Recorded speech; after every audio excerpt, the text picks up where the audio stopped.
नीचे भगवान बैठे अपने अनुयायियों के साथ सभा में बैठे और भगवान वार्तालाप कर रहे हैं और ऊपर भालू वानर आकर बैठ रहे हैं और टहनियों पर, कभी एक टहनी पर कभी दूसरी टहनी पर।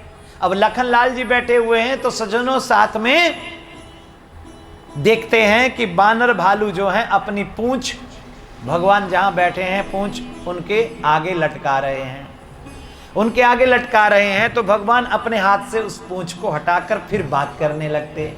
जैसे हम किसी से बात करने लगते हैं तो कोई बीच में आ जाए तो हम कहते हैं भैया थोड़ा साइड में, तो उसी तरह भगवान देखते हैं कि बानर भालू जो है पूंछ लटका रहे हैं, झूला झूलती हुई पूंछ झूल रही है भगवान के आगे।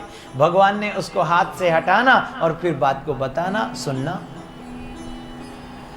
तो लखनलाल जी थोड़ा गुस्सैले हैं। तो लखनलाल जी ने देखा कि भगवान जी मर्यादा पुरुषोत्तम मेरे भैया भगवान जो है बात कर रहे हैं और बात में ये बानर भालू व्यवधान डाल रहे हैं, व्यवधान डाल रहे हैं, बात नहीं करने दे रहे। तो भगवान बहुत डिस्टर्ब हो रहे हैं, तो भगवान बार बार हटाना पड़ रहा है और ध्यान जो है भटक रहा है भगवान का। तो लखनलाल जी ने एकदम से राम जी को कहा कि प्रभु अगर आप कहें तो कुछ करूं। बोले क्या मतलब? बोले ये बानर भालू तुम्हें बात गोष्ठी नहीं करने दे रहे अच्छे से, अगर आप कहें तो इनकी मैं चिकित्सा करूं। बोले कैसे, क्या करोगे? बोले इनको मैंने कई बार समझाया भी हट जाओ, बात चल रही है, विचार विमर्श हो रहा है,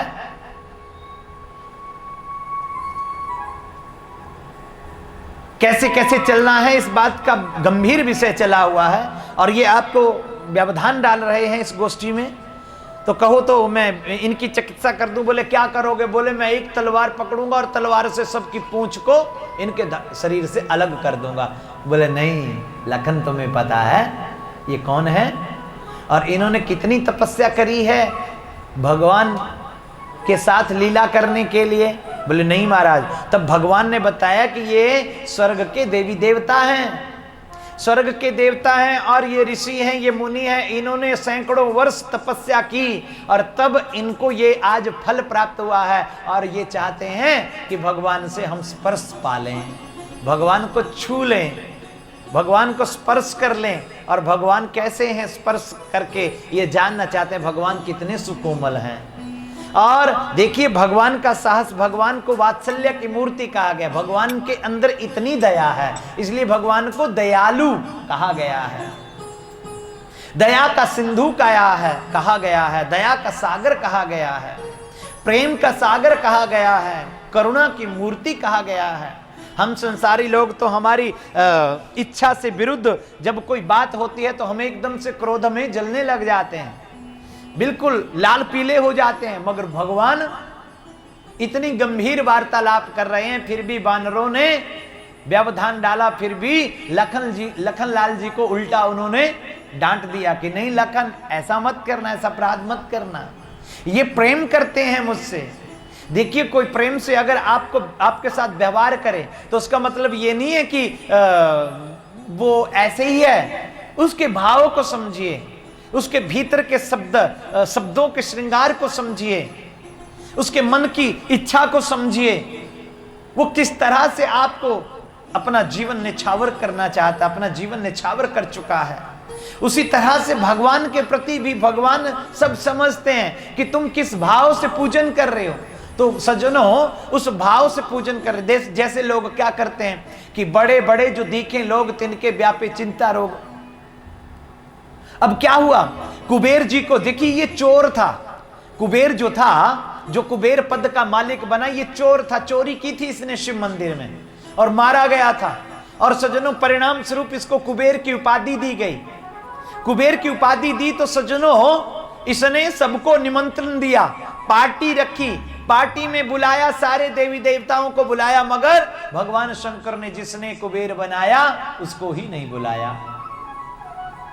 वास्तविकता में हमसे आपसे क्या भूल हो जाती है कि हम हर चीज की खुशी मनाते हैं, मगर भगवान ने जिसने हमें वो खुशी दी, भगवान ने हमें ये तन दिया, ये संसार दिया, मनुष्य का शरीर दिया, सुंदर कोठी कार दे दी, सुंदर परिवार दे दिया, मगर क्या हुआ, हमने तो भगवान को भुला ही दिया।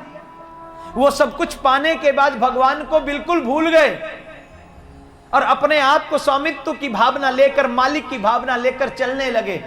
यही अपराध हम करते हैं सज्जनों। कुबेर ने यह अपराध किया और फिर नारद जी ने स्मरण करवाया, बोले महाराज अच्छा कुबेर जी, पद मिलते ही तुम्हें भगवान की याद ही नहीं आई। ये अच्छा मित्रता का मित्रवत भाव है। इतना बड़ा पद देने के बाद मित्र को भूल जाना, ये बहुत बुरी बात है। तब अरे मैं तो भूल ही गया था, तो भगवान शंकर को बुलाने गए। भगवान ने बोला कोई बात नहीं, हम वैसे भी पार्टियों में जाना पसंद ही नहीं करते हैं। भगवान ने इनकार कर दिया, बोले महाराज ऐसे कैसे, आपको आना होगा। बोले ठीक है हम भेजेंगे किसी को। तो गणेश जी को वहां पार्टी में भेजा। तो पार्टी में भेजा सज्जनों, तो पार्टी में गणेश जी पहले ही पहुंच गए। जाकर पहले ही पहुंचकर देखती है कुबेर की पत्नी, अरे ये तो पहुंच गए गणेश जी। तो बोले आ गए हैं तो चलो ठीक है, कोरोना काल है, एक एक आते जाओ और एक एक जाते जाओ, खाते जाओ और जाते जाओ।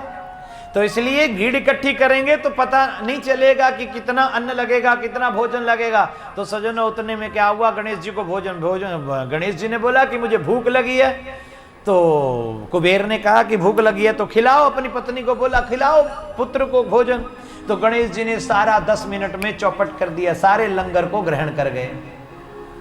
ऐसे महान है गणेश जी। गणेश जी का चरित्र सज्जनों, गणेश जी वो बुद्धिजीवी हैं, वो बुद्धिमान में आते हैं। गणेश जो विनायक हैं, जो विघ्न नाश करने वाले हैं। वक्रतुंड महाकाय सूर्यकोटि समप्रभा निर्विघ्नं कुरु मे देव सर्वकार्येषु सर्वदा। और सभी देवी देवताओं से पूर्व इनकी पूजा होती है। ऐसा पावन चरित्र गणेश जी का है। बोलिए गणपति जी महाराज की जय हो। इधर क्या हुआ सज्जनों, सूत जी कह रहे हैं, ब्रह्मा जी कह रहे हैं कि नारद, पार्वती, अंबा और भगवान शंकर का खूब धूमधाम से विवाह हुआ। सब सज्जनों विश्राम करने के लिए अपने अपने स्थान पर प्रवेश किए। अब हिमाचल राजा को भी अभिमान था।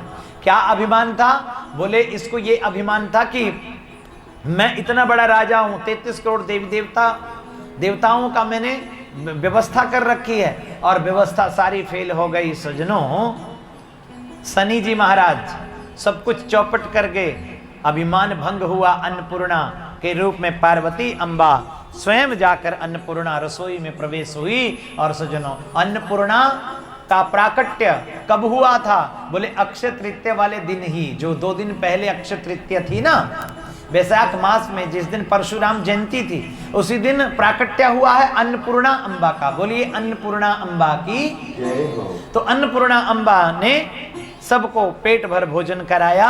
और सज्जनों फिर अब समय आया, बहुत समय, बहुत काल तक, चिरकाल तक वहां पर बारात रुकी रही और खूब आनंद मंगल गान होने लगे। और सज्जनों फिर अंत तो गत्वा क्या हुआ कि अब विदाई होनी है। अब देवताओं को जल्दी मची हुई है कि कब भगवान जी अब अपनी पत्नी के साथ रहेंगे निर्जन स्थान में, जहां पर कोई ना हो। हम कब भगवान शंकर और पार्वती को अकेला छोड़ें जिससे इनकी संतान हो और तारकासुर राक्षस से हमें मुक्ति मिले। तो सज्जनों फिर क्या हुआ कि भगवान शंकर जी ने विदाई लेने के लिए हिमाचल राजा को कहा। हिमाचल राजा को कहा तो विदाई से पूर्व सप्तऋषियों की पत्नियों ने और पार्वती अंबा को मां मैना ने शिक्षा दी कि पत्नी को पति के घर में कैसे रहना चाहिए, ससुराल में कैसे रहना चाहिए, क्या नियम है एक पतिव्रता धर्म का पालन करने वाली नारी का। एक नारी को कितना मर्यादित रहना चाहिए ससुराल में, अपने पति के प्रति क्या क्या दायित्व हैं उसके।